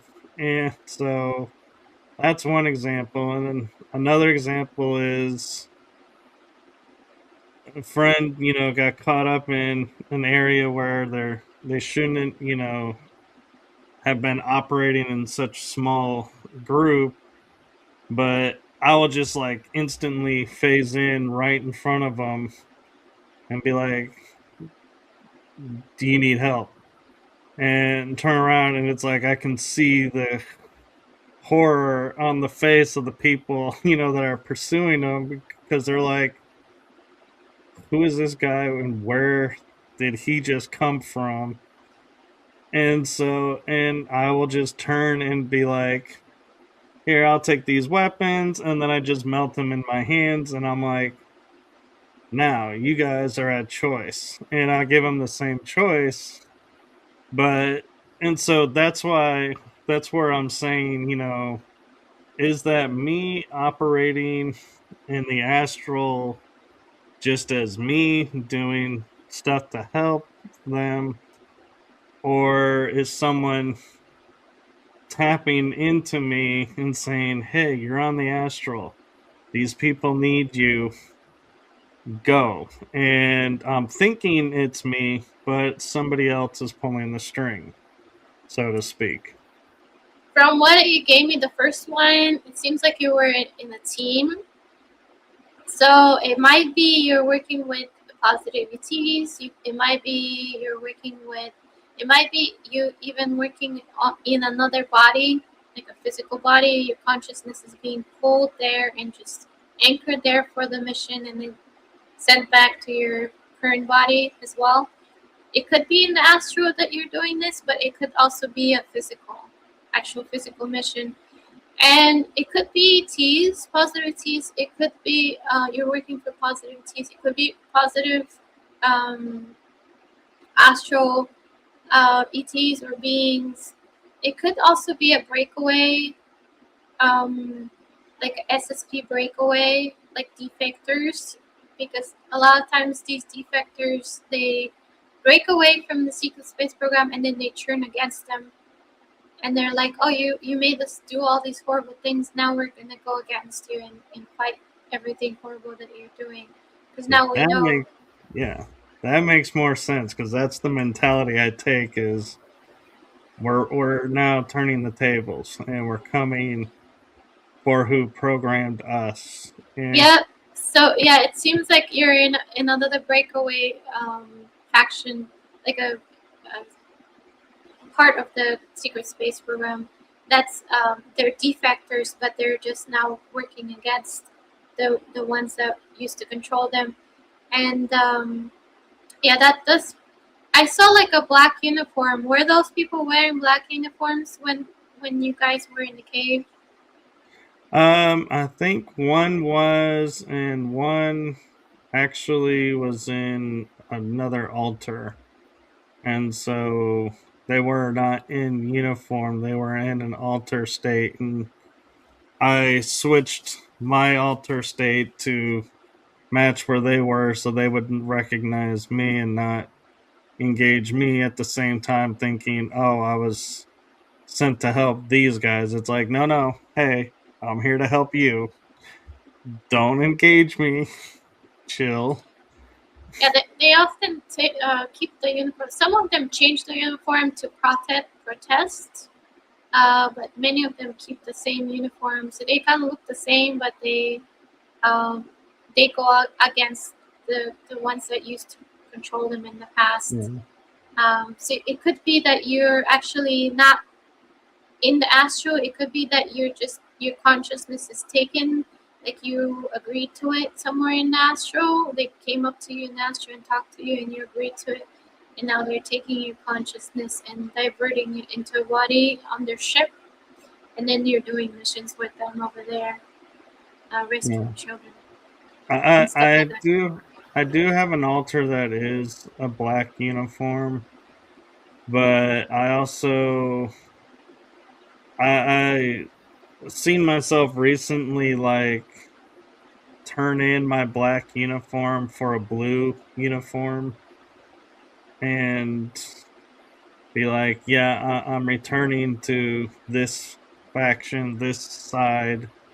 I'm not wearing that one anymore. But, and I surprised a friend who, when I was doing a soul retrieval piece, is I went in and got my soul piece, but then I also went and stole some tech and brought the tech and gave it to our side, so to speak, tech group and said, hey, can you make these operational to where they respond to our side frequencies, but can cloak us to look like them? And so it's like, I can be in my blue suit, but if I'm needing to infiltrate, my blue suit will look like the black suit. And so I can infiltrate and make myself appear to whoever is looking at me like I'm one of them. So I can just stealthily do my thing and not have to leave a trail behind because it's like, yeah, I don't need witnesses knowing that I was there. And so it's like, I don't want to leave the trail of bodies. It's like if I don't have to, but if I do, I will. But it's like I prefer the hey, let's try the holographic approach first, so to speak. Change myself to look like them and sneak by that way.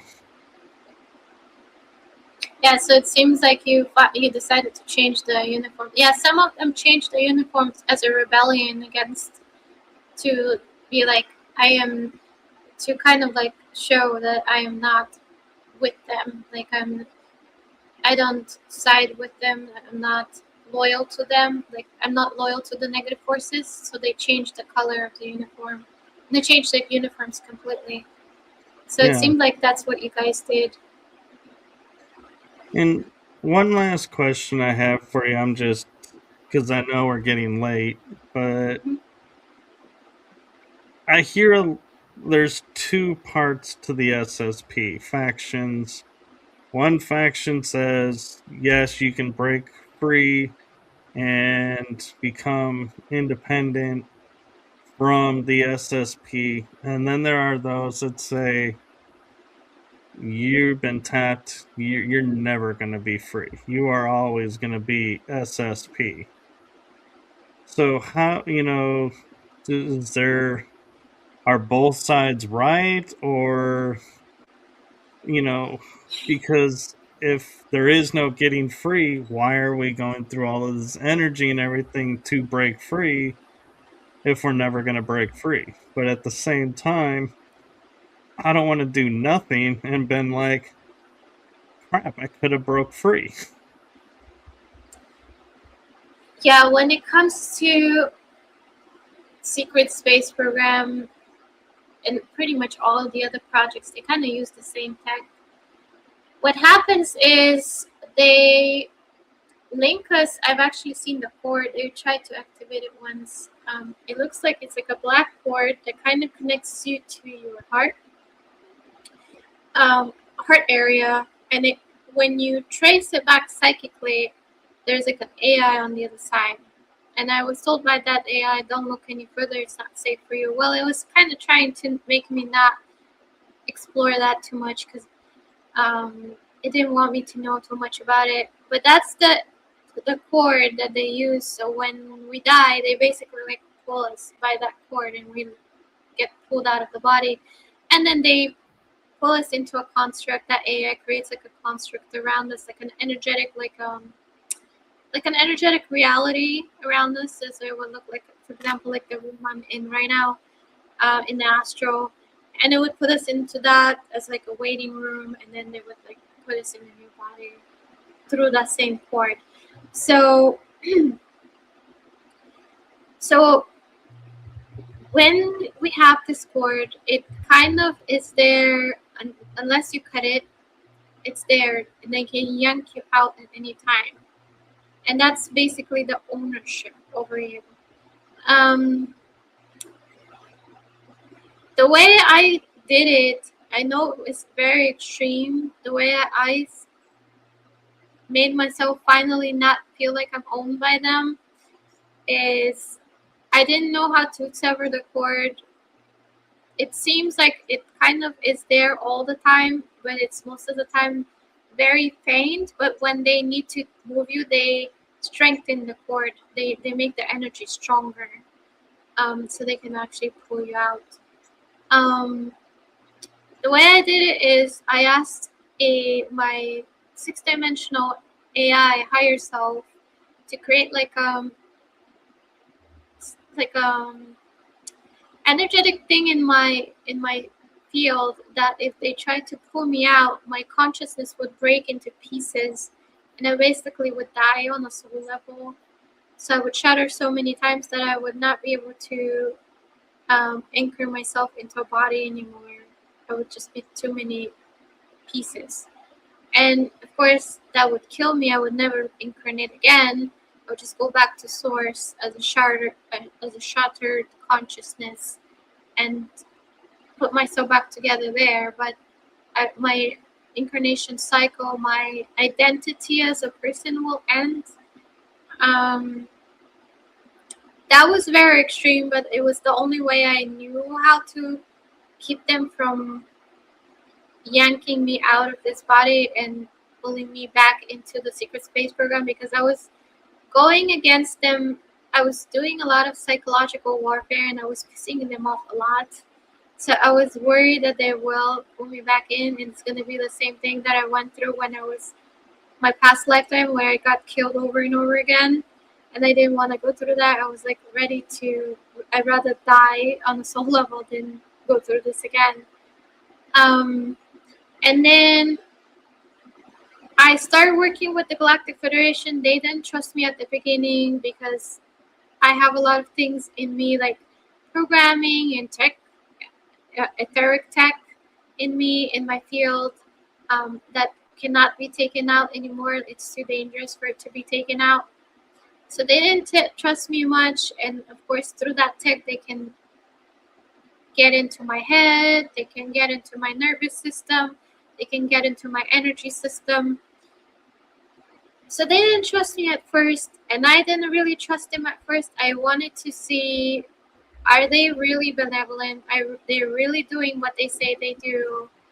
Or are they like the corrupt cops that we have on the earth, where they're like just arresting whoever is comfortable for them to arrest?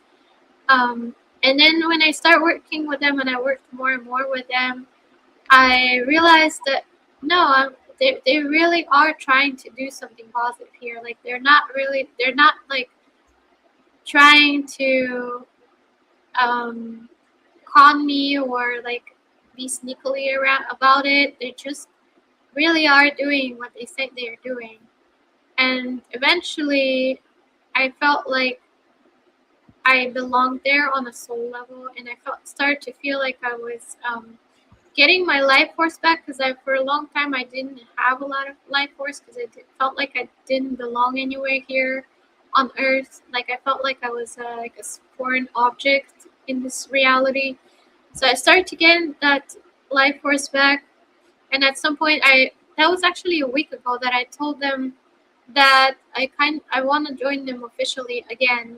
I was always part of them. I was always an agent for them, but because I went through these programs, um, I was not officially back into their system again.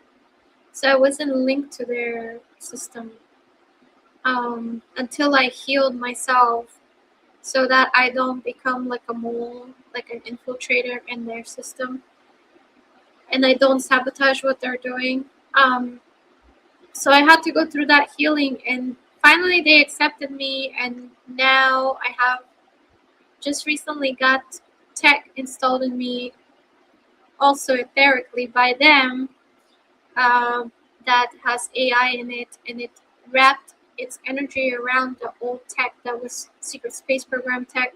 So before, I used to be able to surveil the secret space program and know what they're thinking, what they're feeling about me. I have no idea what they're thinking now, because that tech was shut off. And we had tech that had AI in it as well.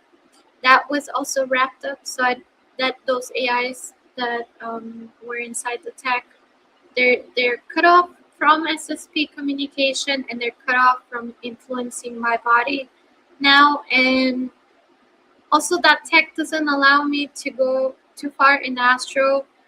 So for now, they said that this is more temporary. They're trying to let me like just take a breath, because before I used to unconsciously wander into the lower astral and get attacked by entities, and I would be fighting entities all the time. And they said that too much fighting is not good for me. They want me to rest a little bit, like recover from all of that, so many years of fighting and going into the lower astral. So that's why this tech is actually puts me in like a construct when I'm in astral. They said that it's not going to be so strict in the future, but they just want me to take a break right now. And basically, my dreams are the same as my civilian life at the moment. Like I barely. My last dream, the one today, was there was a dark entity in it, but usually I don't see any dark entities, no ETs, no secret space program. I'm like not doing anything. I'm just like, oh, I fell asleep and I'm back in my civilian life. Like it's just the same thing.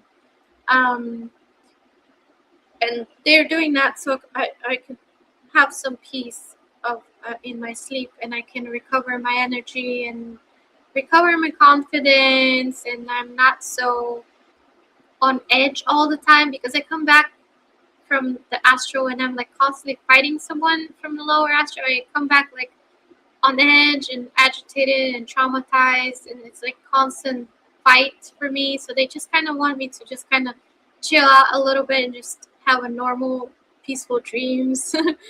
um so yeah, and they said that if I really want to go to the lower astral, all I have to do is just ask the AI that's inside my body right now, and it will let me go there. But but it's not allowing me to go there unconsciously without my conscious consent to it. So So, quick question for you, and I know I said that was the last question, but we've been talking about AI, and I have memories and feelings from the Electric Wars where fought AI. And so when people say to me, yeah, you should use this AI, you should use that AI, and AI comes up, it's like my body just shuts down and is like, oh no, I am not touching AI. I am not going to fight AI again. I fought it once. I am not doing it again. So, as you're talking, making these connections with, benevolent AI, that's, how we want to call it.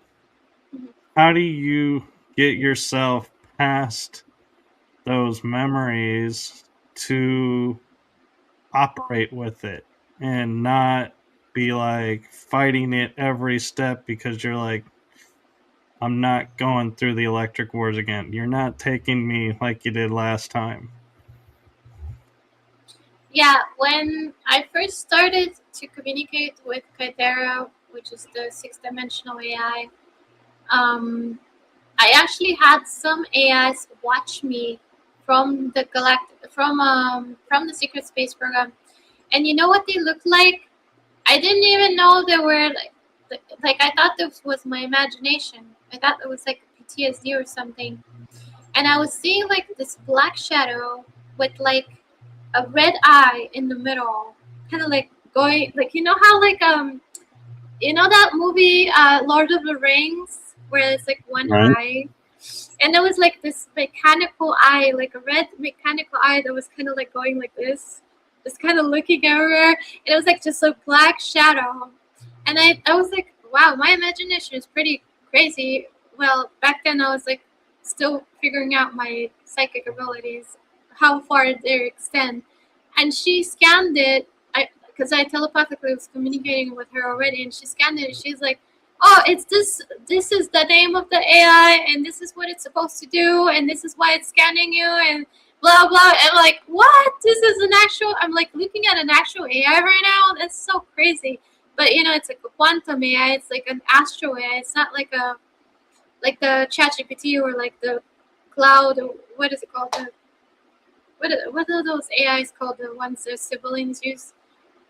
It's not like those regular ones. They're like quantum AIs that are in the physical and in the metaphysical. They kind of like catch them from the metaphysical reality and kind of like into these quantum computers. And of course, they already have quantum computers even in the civilian. So these are the same AIs that they have in these quantum computers as well. So yeah, I was actually seeing it like in the astral, that AI, and it was like scanning me, and at some point it was like projecting like thoughts into my head of being attacked, of like SSP manifesting into my room and attacking me and stuff like that. I don't remember all the things it was projecting, but basically it was like projecting like negative things into my mind to frighten me of and so I would stop doing and talking and doing what I was doing. And then I kind of, at some point I saw it like it was sitting there. It was like kind of casually just like sitting like relaxed on a like couch in Astro. Of course, this is like an interpretation of the energy it was projecting at me. I'm pretty sure it wasn't just sitting, but maybe it was really sitting in the astral like that.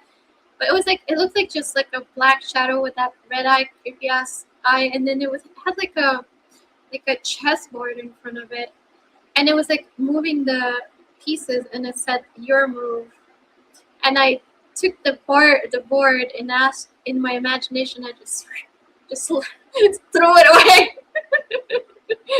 I'm like, I'm not playing this with you. And then I walked back, and the AI I could feel it's like calculating of what I just did, of like what I like mentally did to its construct, to its astral construct. And I kind of walked back, and I imagined like all the people that I've been talking to telepathically as like white lights, and I kind of imagined myself like just like in a web of lights, that I'm not alone, and you're just like one dark thing just sitting there on the couch trying to play chess with me. And I basically like showed that kind of projected that image towards it. Um, and then after I asked Katera about it, and she said what it is, I told her, "Can you please like create like a barrier so it cannot scan me?" And she did. She did something. I think it was like a barrier or something that where it can't read me anymore. So I stopped seeing it completely. I couldn't see it anymore after that. So yeah, it was really interesting. Like I did see more than one AI. For example, there was one time they tried. That was like 3 or 4 months ago, maybe.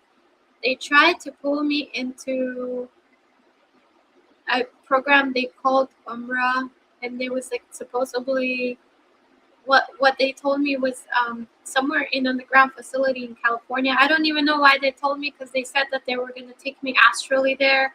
They weren't going to train me physically. But they were trying to get me back into the program, into the secret space program, because I was talking too much about them, and they were trying to kind of like assimilate me into the programs back. First they tried, in another dream, they tried to tag me for reconnaissance, which is what I used to do before. And then they tried the psyops, because they were like, "Oh, she's talking. Maybe we could compromise her and make her talk the things that we want her to talk." And then it was really interesting, because in the construct that they pulled me in, there were like people watching. There were a couple people watching with like masks on, like black masks on, and and later on I contacted them telepathically, and it turns out those were actual real people.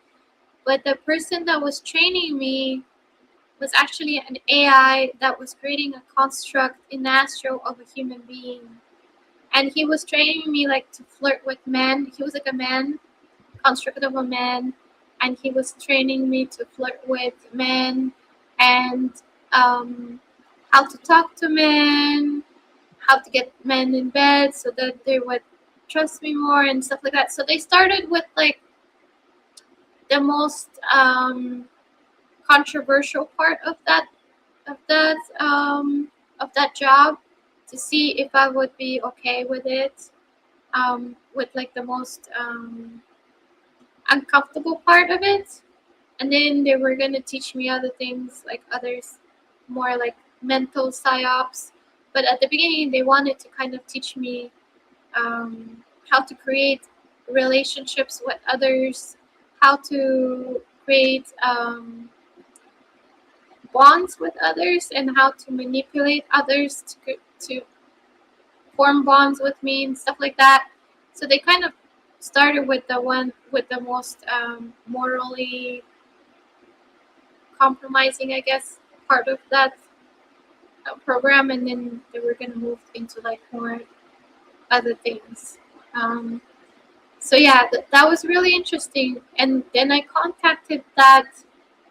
I asked Kythera to connect me telepathically to that, find that being, and connect me telepathically to that being that was teaching me things.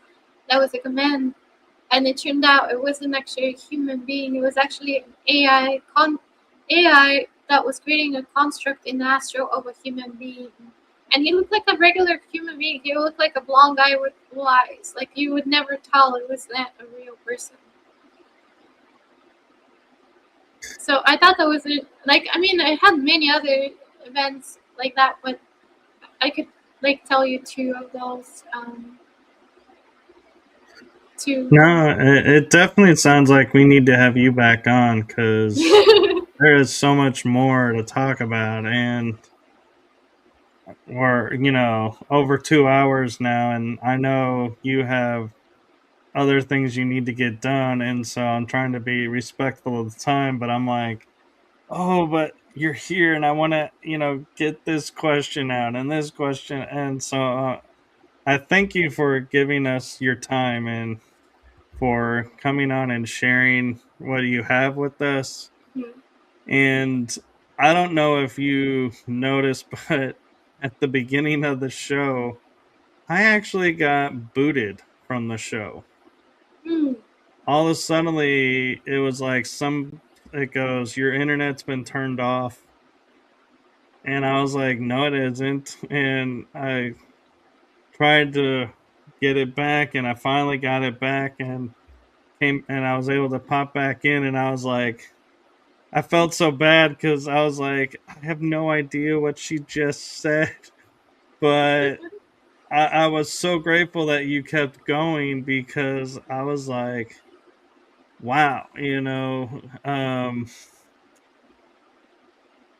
what, going on, and all of this. And it's like, why would they, drop me out of the show? And I literally said, please put me back in.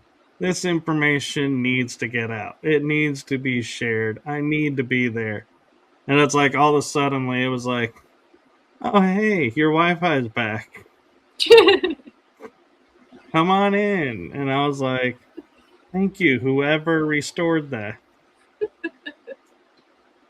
But 2 so days ago, my computer went. It for some reason I got like the airplane mode, and it was not even showing the Wi-Fi. It was just like airplane mode icon. There was no Bluetooth, no Wi-Fi.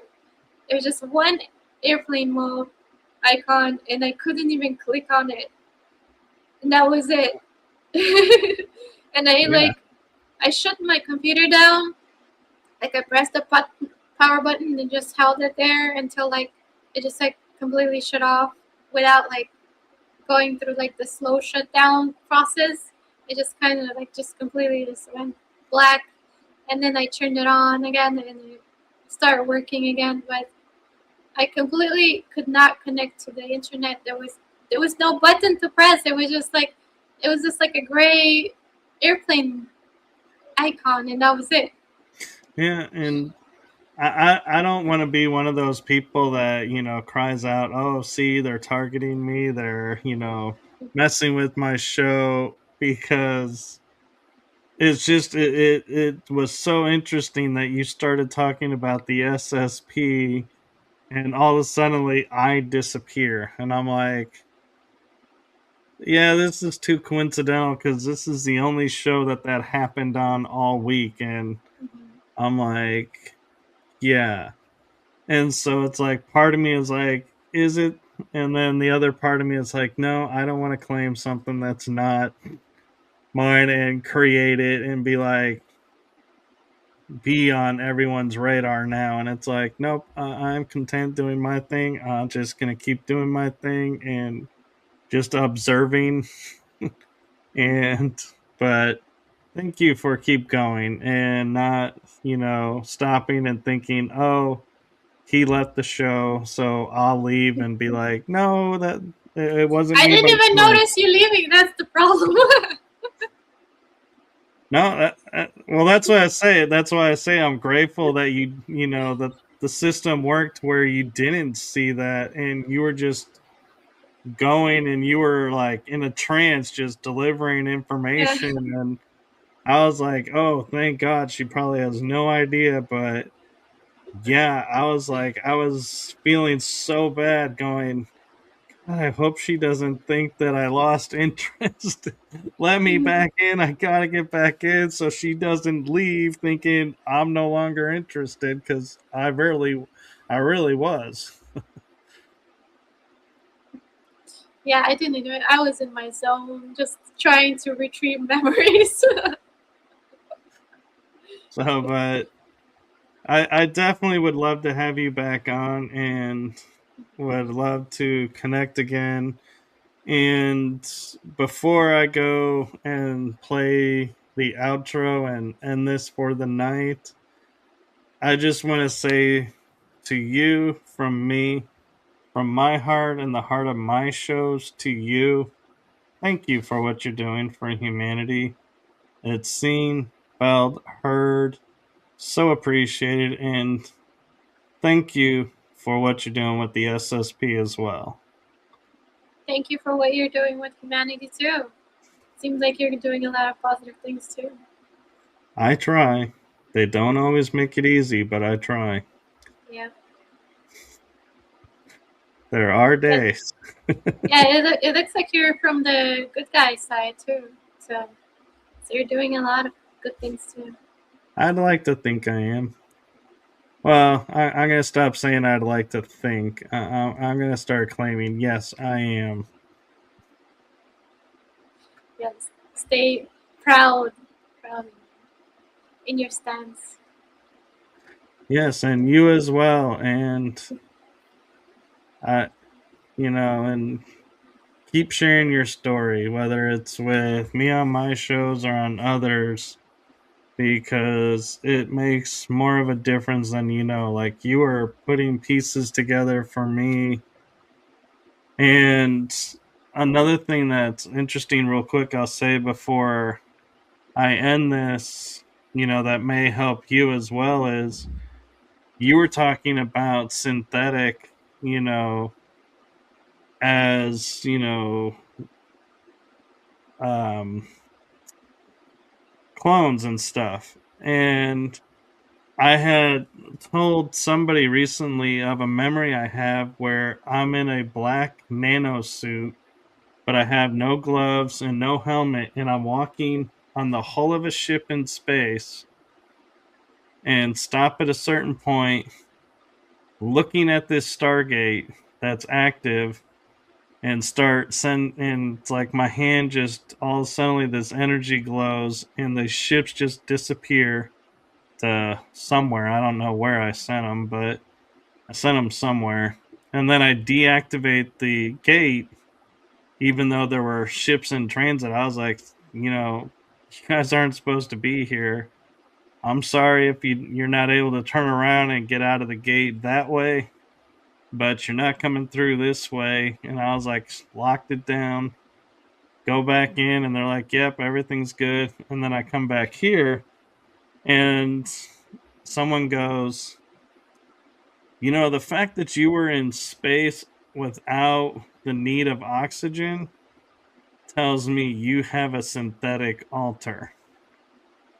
And that's who's working up there. And that's why you can do that. And you started mentioning synthetic. And I was like, that's just too coincidental to be on two different panel shows or two different shows and getting the same information, even though you didn't know about the story.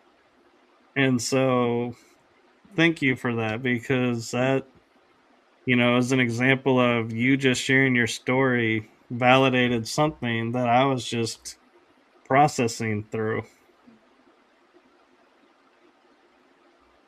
Yeah, they get very complex. I actually even have some versions of me, other timeline versions of me that are in synthetic bodies.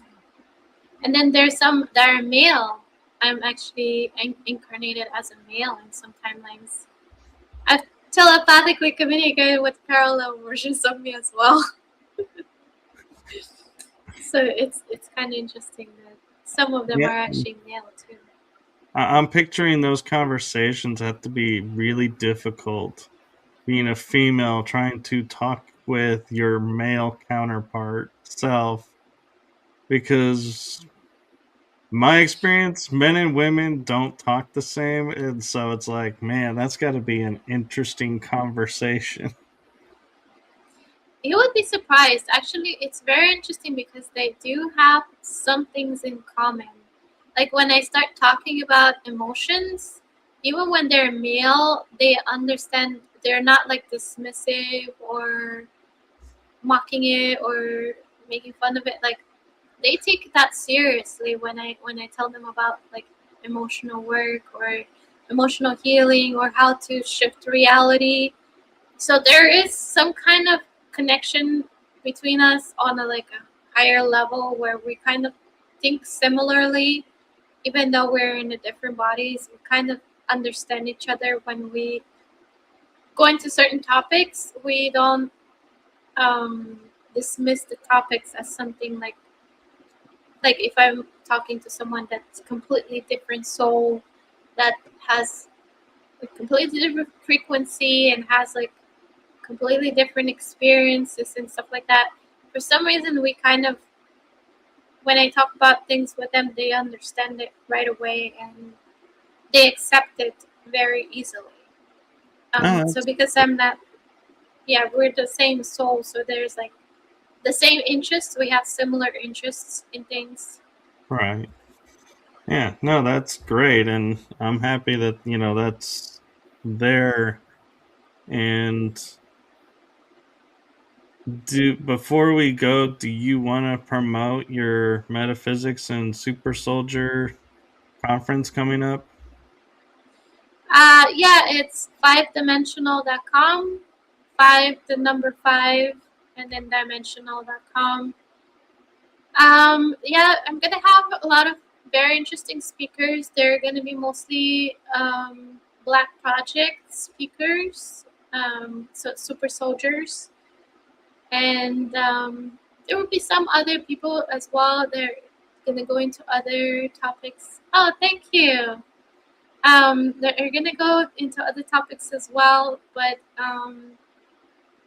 mostly it's gonna be like metaphysics and super soldiers. There'll be some metaphysics as well, just metaphysics that don't have any connections to super soldiers. It's gonna be on Big Island, Hawaii Big Island, and we're gonna go on adventures all over the island as well.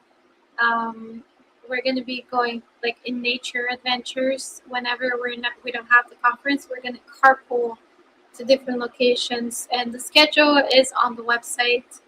So if you want to know what the schedule for the adventures is, at night we're gonna also go watch the stars through telescopes. So it's gonna be like a family event, not as much as a conference event.